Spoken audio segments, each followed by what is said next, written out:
اعتراف قصور اور طلب توبہ کے سلسلے میں حضرت امام زین العابدین علیہ السلام کی دعا۔ شروع نام سے اللہ کے جو بڑا مہربان نہایت رحم کرنے والا ہے۔ اے اللہ، مجھے 3 باتیں تیری بارگاہ میں سوال کرنے سے روکتی ہیں اور ایک بات اس پر آمادہ کرتی ہے۔ جو باتیں روکتی ہیں ان میں سے ایک یہ ہے کہ جس امر کا تو نے حکم دیا میں نے اس کی تعمیل میں سستی کی، دوسرے یہ کہ جس چیز سے تو نے منع کیا اس کی طرف تیزی سے بڑھا، تیسرے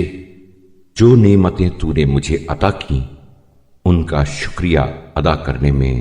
کوتاہی کی، اور جو بات مجھے سوال کرنے کی جرأت دلاتی ہے وہ تیرا تفضل و احسان ہے، جو تیری طرف رجوع ہونے والوں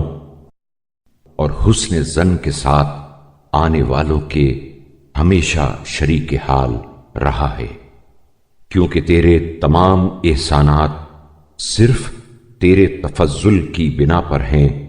اور تیری ہر نعمت بغیر کسی سابقہ استحقاق کے ہے۔ اچھا پھر اے میرے معبود، میں تیرے دروازے عز و جلال پر ایک عبد مطیع و ذلیل کی طرح کھڑا ہوں اور شرمندگی کے ساتھ ایک فقیر و محتاج کی حیثیت سے سوال کرتا ہوں